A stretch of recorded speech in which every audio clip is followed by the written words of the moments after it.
Hello! I hope you guys are all okay and all good. Welcome to another video. My name is George. For those of you who don't know, feel free to subscribe down below if you're not already. And this is my 5 happy things for March.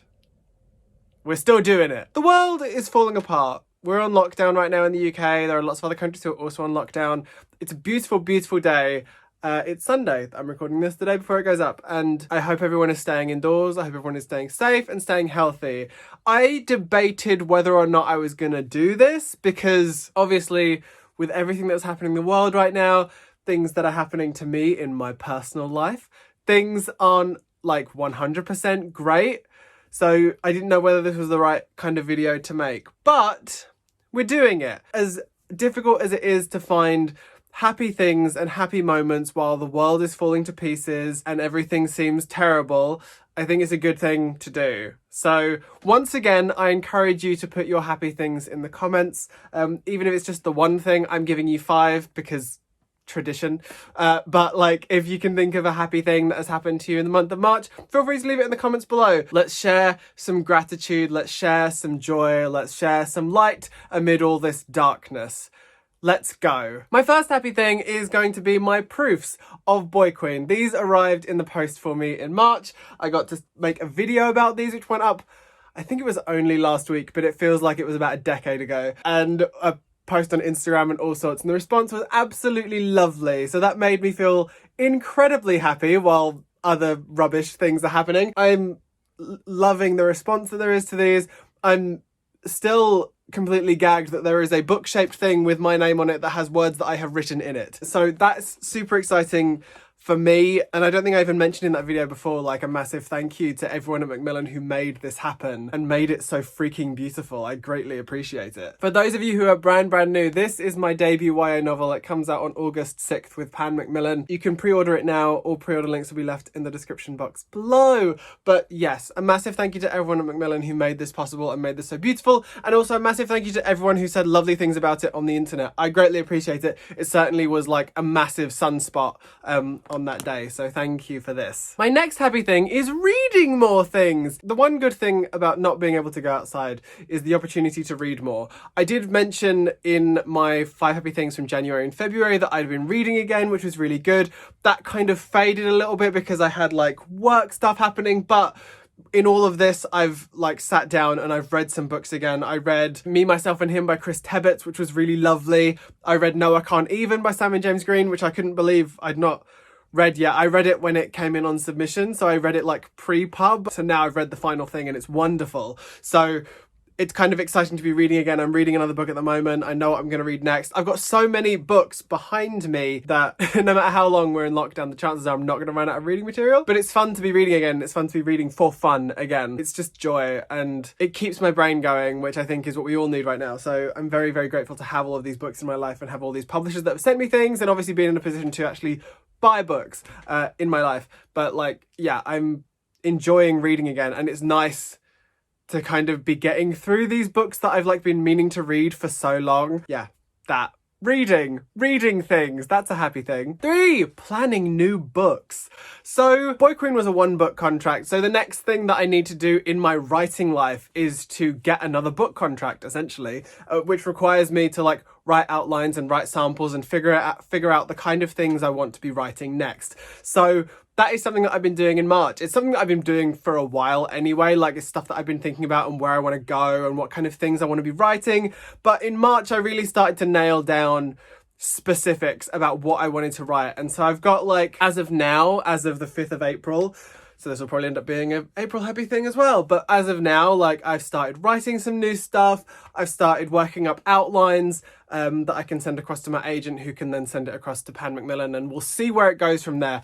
No guarantees that any of it will see the light of day at all, but it feels good to be writing again. It feels good to be writing something new. It's always a weird moment when you start writing something new. There's that moment of like, because you're always comparing your new draft to the most recent drafts. Like you're comparing your current self to someone who's had like 6 months to work on a book. So you start writing something and it all feels a little bit thin and like it's not all quite there yet, and you're having to figure out stuff as you go along, or at least that's how it is for me. Like I'm figuring out stuff as I go. So I'll get to a point where I'll be like, aha, That's the thing. And then I'll go back and I'll kind of fix it. I'm enjoying discovering new characters, discovering new worlds and relationships, and discovering the kind of stories that I want to tell and the kind of writer that I want to be, which I don't think you ever have to decide what kind of writer you want to be, but it's kind of looking at the things that I'm writing and being like, yes, the common thread through all of these is X. So, I mean, apart from the fact that they're all really bloody gay, but yes. Yeah, I've been doing that, and that's been really fun. It's been fun to kind of take the time and like allow myself that time to discover what I want to write and come to that decision. It's exciting. It's an exciting time, but also quite a scary time, because suddenly it's like, oh, I have to write another book. And you feel like you forget how to do it, even though you don't. Done it once. Jesus. Proven that I've done it once. I can do the thing once. Just got to do it again. Number 4, running. We're allowed 1 bit of exercise a day. So at the moment, at time of recording, that could all change. But I have chosen, for the most part, my chosen bit of exercise is running. I hate running, usually. I used to hate running outside. I'd always do it at the gym because it's on a treadmill, and treadmills are easier. So much easier, by the way. There is science behind it. But like, I normally run when I'm at the gym, and then I would do like weightsy stuff. But because obviously I don't have a gym right now and I don't have a huge amount of space in my house, the only thing I can do really in an exercisey way is either go for a walk or go for a run. So when I'm feeling it, which is as often as I can, 3, sometimes 4 times a week, I'm trying to run, and I'm trying to increase my distance. I'm trying to go further. I'm trying to go faster. So like, I think in March I ran 7K twice, which was kind of insane. Like, I've never run that far before. Not on a treadmill. I've done a 10K on a treadmill before, but I've never run that far outside. So that was kind of an incredible thing that I didn't know my body could do. I didn't know my body was capable of it. The first time I did it with the express intention of going 7K. So I got to 7K and then I stopped. Whereas the second time I did it, I was out for a run with Jordan and I got to 5 and I thought, okay, I've still got some gas in the tank. Let's just keep going. And like, I knew my route like fairly well, and I got to 6 and I was like, okay, I can keep going. And I knew, because I have my Apple Watch, and I knew that if I kept going and I picked up my pace a little bit, I could beat my previous time, which I then did. Running is fun. Like, I think it's not the most fun thing in the world. Like, it's really exhausting, which is obviously the point of exercise, but I can feel the benefits, and I enjoy being out for that amount of time. Like, I'm allowed to go out once a day for exercise. So I want to make the most of that without taking the piss. So going for a run that is like a 40-minute run is good, I think. And it kind of sets me up for the day, because I always do it in the morning. So it sets me up for the day and it makes me feel good. On the days when I don't run, I'll just go for like a 40-minute walk or something and like listen to an audiobook. Yeah, getting out and doing a run has been a happy thing for me, because I was big on the gym and I was big on keeping myself in shape, or getting myself back in shape, getting myself back to where I want to be. And then obviously Miss Corona comes along and decides to mess that up for me. So I have to figure out a new way of doing that. And it's possible that the circumstances will change again and I'll have to figure out a new way of doing that. But for now, we're running, and running is good, I think. Anyway, I'm enjoying it, so there. Thing number 5, hanging out with Jordan. Obviously, we're in lockdown. I know I keep saying it and it's boring, but Jordan is working. Jordan is a key worker, so he is out most of the time doing his normal shift work, or not quite so normal shift work, because obviously everything's different. When he's not, he's here, and normally we'd go out and do stuff. We'd go and get coffee. We'd go for a walk or something like that, but he's not. But we're not able to do that at the moment. So we're hanging out more here. We're playing games together. We're watching things that we wouldn't otherwise watch. We're getting to hang out and just chill. And it's really, really nice. And that I'm very, very grateful for the fact that I have him here. Like, I do think if I didn't have him here, I would have gone home and I would be hanging out with my family, because my whole family is at home right now. Like, my younger brother, my older sister, mum, stepdad, they're all at home. So it's kind of like they're having Christmas and I'm over here. But I'm so grateful that I have Jordan here, because like, I couldn't do this on my own. I'd go completely nuts.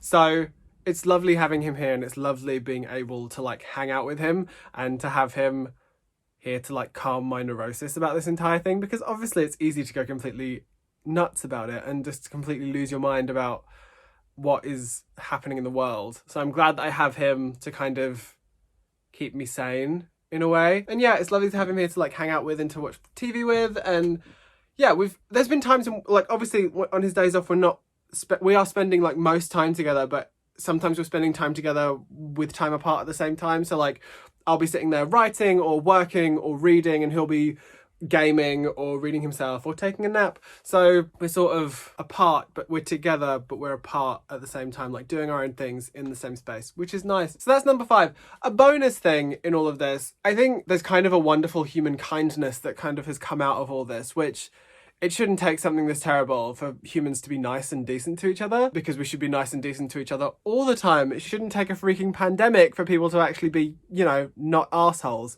So something that I am enjoying from Twitter, this is a bonus thing, something I'm enjoying on Twitter are like tiny acts of kindness and people being good to each other. And I think we could all stand to be a little kinder in this world. And I think this has brought out a lot of kindness in people, and it's something that I hope doesn't go away. So that's what I'm hoping. And I hope you're all well. I know this is a very weird time, and I know that it's a struggle for a lot of people. I know there are a lot of key workers who are struggling. I know there's a lot of people that are just having to stay home and they're struggling with it because it's really hard. And I hope you're all keeping safe, and I hope you're all healthy and well. And I hope this kind of video is something that helps you. Feel free to leave your happy things or single happy thing down below. Let's share some joy. And yeah, I just hope you're all keeping well. And I also hope that none of you are feeling any sort of pressure to do anything. Like, there's a lot of tweets going around that are like, I don't know, there was like some Shakespeare wrote, what did he write? Like King Lear during the plague, don't waste this time or whatever. And frankly, that's just stupid. Different things work for different people. I was having this exact conversation with someone on Instagram this morning. Hi, Cozy Reads. I don't know if you'll even watch this, but we were having this conversation this morning. And like, don't feel like you have to create something amazing because you're stuck inside. Because people work in different ways. Like, I am in a position where I seem to be okay creating. Last week, I was having an absolute mare and I couldn't make anything. Whereas this weekend, I've had a very good time of it and things are working for me. Great. But that doesn't mean that it has to work for you. If you want to sit and read, or you want to sit and complete Netflix, that is entirely up to you. That is totally fine. I shouldn't have to tell anyone that, and no one should have to be told that that is okay, but it is. You don't have to invent something incredible. You don't have to write the great American novel. You don't have to do anything in lockdown apart from come out of it the other side. So focus on your health, physical and mental. Focus on keeping in touch with your loved ones, friends, family, all that, and just get through it. Because you don't have to write King Lear. You don't have to come up with the theory of relativity. You don't have to solve world hunger. You just have to get through it.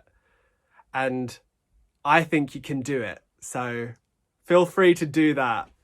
Okay? Don't give in to this like weird like hustle pressure that you have to create something. Fuck that. Just get through it. It's hard. It's really, really hard. Just get through it. That's what I'm saying. And while you're getting through it, feel free to watch my videos. Now is the time, if there are any videos that you want from me, to comment them down below and I will try and make them during this madness, because I'm about to run out of Disney vlogs to give to you and I've got no content after that. So if there's anything particular that you want, writing type stuff, book type stuff, whatever, a Q&A, I don't know, let me know in the comments below. That is the end of this video. I hope you guys enjoyed that. If you did, don't forget to subscribe and put a thumb on it. Wait, don't forget to put a thumb on it and subscribe down below if you want to see more. Can't even do my own outro. But yes, feel free to leave a happy thing in the comments below. I love each and every one of your faces. Stay at home, protect the NHS, save lives. I love each and every one of your faces, and I'll speak to you in the next one of these. Bye! That was horrible. That sounded so horrible. Why? Bye. I love you guys. Mwah.